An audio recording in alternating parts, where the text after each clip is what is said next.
Welcome to Leadership Success in 10 minutes or less. My name is Betsy Allen-Manning. I'm a leadership speaker, best-selling author, and communication expert. And today I'm going to give you 5 steps for building trust in the workplace. Now, as you know, trust is the foundation for building strong teams, creating a positive work culture, and producing massive results. And the cost of not having trust within your organization may be greater than you're aware of. Fast Company magazine shared a story about a Fortune 500 company who took an average of 89 weeks to execute change within their company. 39 of those weeks were a direct result of mistrust. And according to the Edelman Trust Barometer, which is a survey of 33,000 people in 28 countries, 1 in 3 people stated that they don't trust their employer, which results in low morale and less productivity. Think about it. Have you ever worked in a place where trust didn't exist? You probably experienced a workplace where people are unreliable, inadequate, uncommunicative, and they're inconsistent in their moods and in their work as well. It's what I call a low trust workplace. A high trust workplace, on the other hand, is where you'll see people taking ownership of their responsibilities, helping one another out, speaking highly of one another, communicating more often, and, well, they tend to be more productive all around. So how can you, as a leader, start to build a high trust work environment? Well, in this video, I'm going to share with you the 5 steps for building trust in the workplace by breaking down the word trust. The T in trust stands for be transparent with your team. You know, without transparency, people tend to make up their own truth about things. So for instance, if you didn't give feedback when someone made a mistake, they may feel it's okay to make that mistake again because they've made up that truth in their mind. Or if you didn't give positive feedback when they've done something good, they may think you didn't like the work that they handed in.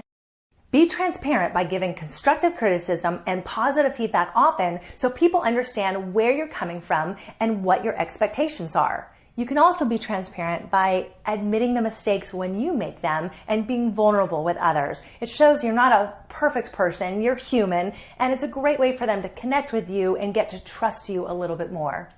The R in trust stands for respect everyone. Respect your employees' times, their opinions, and their ideas. If you say you have a meeting at 9 a.m., don't show up at 9:15. If you say you have an open door policy, well, don't shut the door just because you don't understand someone's perception. Remember, great leaders are also great listeners. Doesn't mean you have to agree with everyone's opinions, but honoring their opinions and their ideas shows that you respect them and helps you build trust with them. The U in trust stands for unite your team. And there's 2 ways that you can do this. First, let people know that you will absolutely not tolerate cliques or gossip amongst your team members. You know, gossip is like cancer. It kills team morale. Another way to unite your team is to give them a team project to work on. So if they fail at the team project, they all reap those consequences together. However, if they succeed at that project, then they all receive the reward together. The concept here is the team that struggles together and succeeds together is a team that unites together. The S in trust stands for show you care. You know, there's a quote by John Maxwell, who's a leadership expert, that says people don't care how much you know until they know how much you care. Trust is built when someone sees that you truly value them as a person and not just an employee. In my audiobook, The Triumph Method, I walk you through the top 5 things employees say they need in order to have job satisfaction. And number 1 on that list is feeling valued.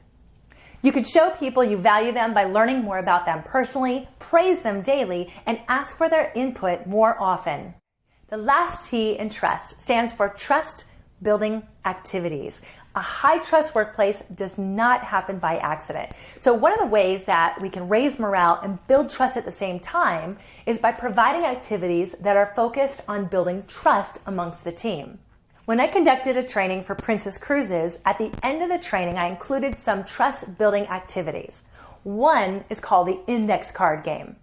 I had everyone write down something positive they thought their fellow employees brought to the team. And when we finished, each team member walked away with an index card full of compliments they never knew their coworkers thought about them. When comparing a high trust versus low trust work environment, these 5 elements of trust will be very apparent whether they're there or not, according to the leader that's in charge. So my challenge to you is to work every single day on the 5 steps to build trust in the workplace. So for instance, today, start working on being more transparent with your team. Tomorrow, start working on building more respect with your team, and so on until you've built a high trust work environment.